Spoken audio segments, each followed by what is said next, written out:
Isanildo, veja só, você pegou aí um pouco de história, né?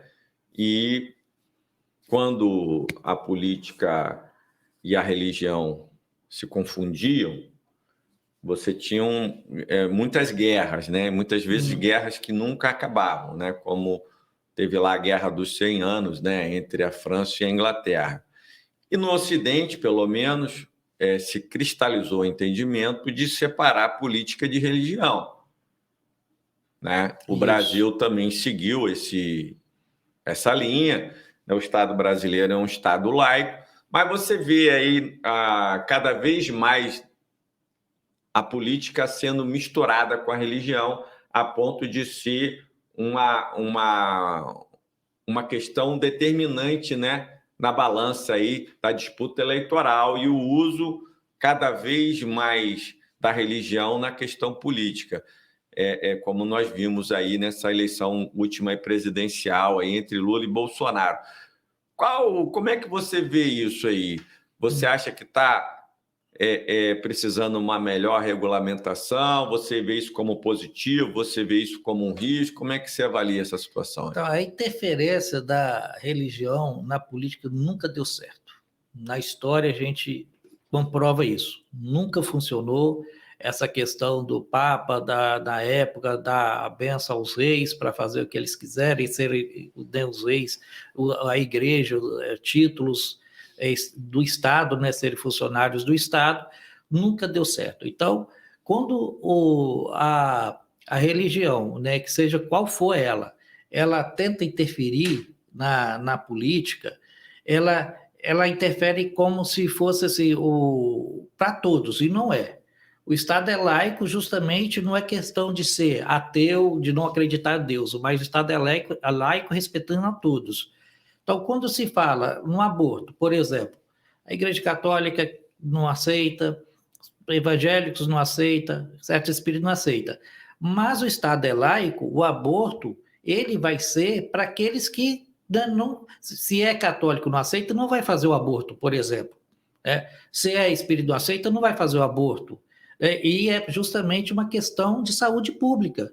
É um direito que tem a pessoa, a mulher, de ela saber lidar com aquela situação. Como, por exemplo, tem algumas igrejas que proíbem o trabalho no sábado. Essa pessoa não vai trabalhar no sábado, nem isso. Então, mas quem quiser trabalhar no sábado não está proibido. Exatamente. Então, o ruim é se, por causa dessa religião, todos fossem proibidos de trabalhar no sábado, né? Para tirar o exemplo só do aborto, que é uma situação muito polêmica.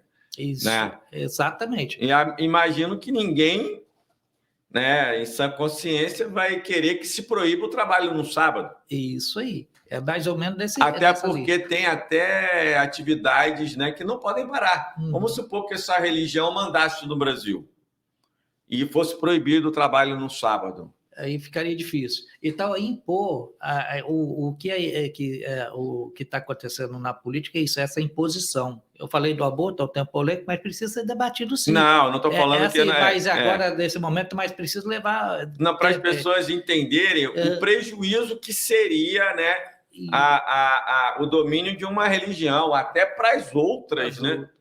Por exemplo, se o Brasil não fosse um Estado laico, e fosse a religião oficial a católica, como que ficariam os evangélicos?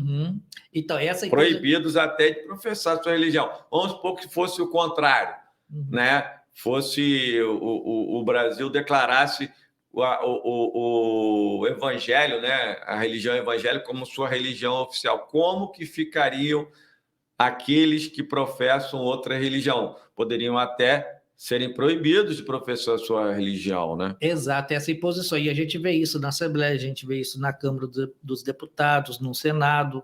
Então, quando a gente vê, por exemplo, vamos fazer uma leitura da Bíblia. Tá, vai fazer a leitura da Bíblia, mas se tiver alguém ali, um muçulmano quer fazer do seu Alcorão, né? O judeu quer fazer do Torá, da leitura. Então, como que vai lidar com essa situação no Estado laico? E aí, essa imposição que fere, né,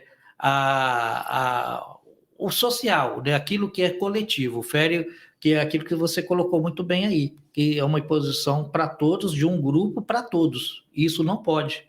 Então, é isso que a gente tem que ver, que isso não funciona, essa questão da bancada da Bíblia, é um atraso, a bancada da Bíblia, é um atraso na política. Não podemos misturar as coisas, né? A igreja tem seu papel, sua função, é muito importante, mas a política tem a dela. E através, a gente pode conciliar uma coisa com a outra em defesa da vida, em defesa da educação, da saúde, né? Aí sim. Agora, impor, né, seu pensamento, impor sua doutrina a outras pessoas, aí é guerra, aí é conflito. É interessante essa sua colocação, porque, veja bem, onde não separou política de religião, por exemplo, ali no Estado de Israel e da Palestina, que a religião continua, né, determinando a própria política, você vê que é uma guerra que não vai acabar e nem tem previsão de acabar, né? Então, seria interessante para o nosso público, né, a gente falar por quê, né? Eu me permito aqui, não sou um estudioso, né, do assunto, mas me permito dizer o seguinte, Ezenildo, que por que isso acontece? Porque a religião, ela trabalha com dogmas, né? Uma verdade absoluta que não precisa ser justificada, né? Ela é justificada pela fé, né? Quando você trabalha com uma verdade absoluta, vamos supor, judeu fala que o caminho, a verdade e a vida é escrever assim. Palestino, né, com a mão direita. Palestino fala que o caminho, a verdade e a vida é escrever com a mão esquerda. Pô, se o caminho, a verdade e a vida, não tem nada mais importante que o caminho, a verdade e a vida, concorda? Isso. Então, se um fala que é escrever com a direita e o outro é escrever com a esquerda, no final das contas eles vão se matar.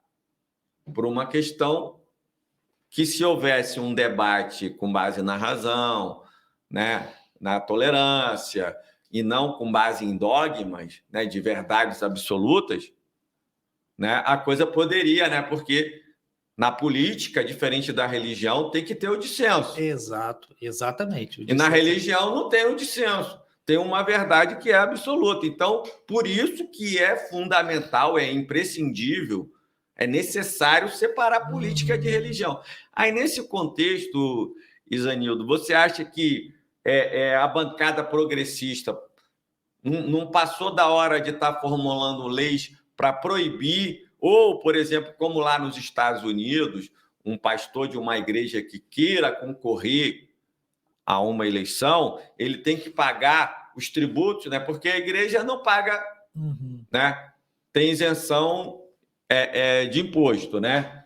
Tributária. Então, aquela igreja ela é obrigada a pagar tributos dos últimos 15 anos. Exatamente, próprio. Pensa bem se vocês vão querer. Até porque para competir em condições de igualdade, né? Vamos supor, você é candidato, não é pastor de uma igreja, né? Você está pagando ali imposto na sua atividade. E já o pastor, não. Ele não está pagando imposto nenhum na sua atividade. Você acha que está na hora da gente começar a pensar alguma coisa nesse sentido aí? Com certeza, porque a intolerância religiosa, ela vem crescendo a cada dia mais, e essa intolerância está aí nos nossos bairros, está próximo a gente e está também na política. Então, quando você coloca lá um candidato que ele faz uma campanha em cima de determinada igreja, ele não pode representar a igreja. O deputado ele representa o povo, ele não representa uma igreja. Ele não vai lá para representar uma denominação, ele vai estar representando o povo. E com isso é preciso, se a bancada progressista tem essa conversa de buscar meios para tornar o Estado realmente como a Constituição garante. A Constituição garante isso, é um Estado laico. Né? É um Estado que não pode ter essa interferência, como aconteceu nesses últimos 4 anos, dizendo que é Messias e tal, e Deus, pátria. Isso não é assim. Primeiro que Deus está no meio de nós, né? Deus não está acima de nós. Quando a gente fala até mesmo numa celebração, se eu esteja convosco, Ele está no meio de nós. Então, quando se coloca ele no meio de nós todos, mostra que a gente precisa ter essa atividade e o respeito pelo outro. Né? Então, esse Deus que é elevado para ao Congresso, esse Deus que é levado para as Assembleias, é um Deus de guerra, é um Deus de conflito, não é um Deus pacífico, não é um Deus de amor. É um Deus que não respeita a pessoa, o indiferente, é um Deus que não respeita, é um Deus de intolerância, é um Deus de guerra. Não é um Deus, por isso que muitas vezes o ateu fala assim, eu não acredito nesse Deus. É justamente nesse Deus que ele não acredita. Né? É um Deus que castiga, é um Deus vingativo, é um Deus que não respeita, é um Deus racista, é um Deus homofóbico, é um Deus violento. Esse Deus nós não podemos acreditar mesmo. E é esse Deus que eles levam para a bancada evangélica.